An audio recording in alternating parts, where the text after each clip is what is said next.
Xôm chun rương chào chật cá pi đàm lại miên dụ với chôn mà nè chung chào chật cột chỉ cô nè cây cỏ rủ nới non cua xa đại miên chi phiệp lùm bạc còn tái phố pin đau xì cái đây sờ lạnh nâng cá ốp rung lọ pi ở bốc rồi bỏ chạy chết chỉ mình nu soi chết miền chết lỏ nâng tay bằng riêng cô ỏi đa pleu trầm trời mình ỏi lục lớn mình ỏiประអំពើមិនល្អឡើយថ្ងៃមួយឪពុករបស់ចៅចិត្តបានធ្លាក់ខ្លួនឈឺយ៉ាងធ្ងន់មុនពេលស្លាប់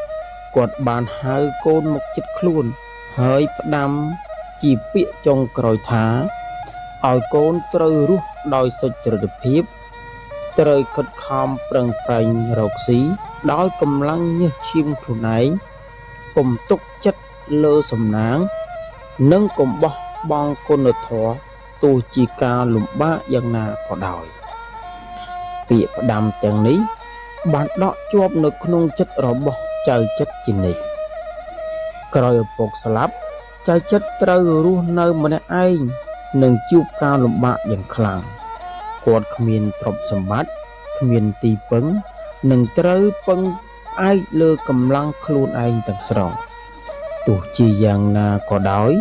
គាត់មិនបានបោះបង់ជីវិតឡើយដោយគិតថាត្រូវតែស្វែងរកអនាគតល្អគាត់បានសម្រេចចិត្តធ្វើដំណើរទៅកាន់ដែនដីខេត្តបៃលិនដែលជាតំបន់មានការរីកចម្រើនខាងការរកត្បូងនិងការរកស៊ីពេលទៅដល់បៃលិនចៅចិត្តបានឃើញជីវិតមនុស្សច្រើនប្រភេទមានទាំងអ្នកមាននិងអ្នកក្រដើម្បីរស់រានមានជីវិតគាត់បានចូលធ្វើជាកម្មករក្នុងផ្ទះអាជីវករមួយឈ្មោះថាលួងរតនសម្បត្តិដែលជាអ្នកមានទ្រព្យសម្បត្តិស្រុកស្រាំនិងមានអំណាចនៅតំបន់នោះដំបូងឡើយចៅចិត្តគ្រាន់តែជាកម្មករតូចតាចម្នាក់ប៉ុណ្ណោះគាត់ត្រូវធ្វើការលំបាកជាច្រើនប៉ុន្តែគាត់មិនដែលត្អូញត្អែរឡើយឬខ្ជិលច្រអូសឡើយគាត់តែងតែធ្វើការដោយស្មោះត្រង់ប្រកបដោយការទទួលខុសត្រូវខ្ពស់និងគោរពមនុស្សគ្រប់គ្នាគាត់គឺជាមនុស្សដែលមានអត្តចរិតល្អដែលធ្វើឲ្យអ្នកជុំវិញខ្លួនមានការគោរពស្រឡាញ់និងអាណិតគាត់គ្រប់គ្នាលួងរតនសម្បត្តិដែលជាម្ចាស់ផ្ទះក៏បានកត់សម្គាល់ឃើញថាចៅចិត្តមិនមែនជាមនុស្សធម្មតាទេទោះបីជាក្រីក្រក៏គាត់មានទឹកចិត្តសុចរិតមានសមត្ថភាពនិងអាចទុកចិត្តបានដូច្នេះលួងរតនសម្បត្តិបានចាប់ផ្ដើមផ្ដល់ការងារសំខាន់ឲ្យគាត់ទទួលខុសត្រូវហើយចៅចិត្តក៏បានបំពេញការងារទាំងនោះបានយ៉ាងល្អដែរនៅក្នុងគ្រួសាររបស់លួងរតនសម្បត្តិមានកូនស្រីម្នាក់ឈ្មោះខុននារីនាងជានារីមានរូបឆោមស្រស់ស្អាត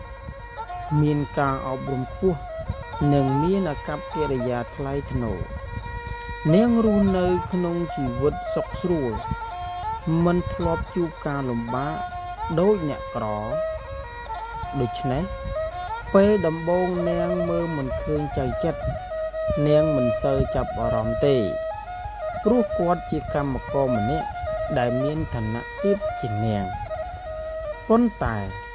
កន្លងពេលទៅយូរខុននារីបានចាប់ផ្ដើមសង្កេតឃើញថាចៅចិត្តមិនត្រឹមតែជាកម្មករធម្មតាទេគាត់ជាមនុស្សមានទឹកចិត្តល្អសុភាពរាបសារចេះគោរពមនុស្សចាស់និងមានចំណេះដឹងផងដែរគាត់មិនប្រើកម្លាំង ឬល្បិចកលដើម្បីទទួល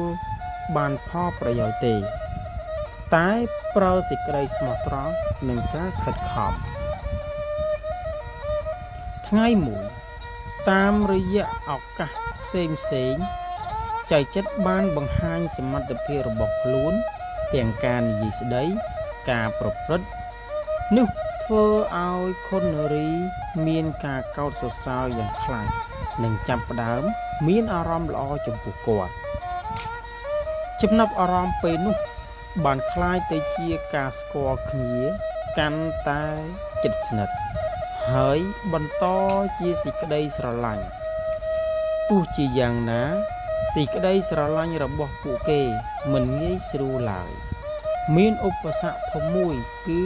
ភាពខុសគ្នារវាងវណ្ណៈសង្គមនិងទ្រព្យសម្បត្តិមនុស្សជាច្រើនជុំវិញគ្រួសារលួងរតនសម្បត្តិមើលងាយចៅចិត្តនិងគិតថាគាត់មិនសមនឹងខុននារីទេពាក្យសម្ដីនិងការរើសអើងទាំងនេះធ្វើឲ្យស្ថានភាពកាន់តែតានតឹងឡើង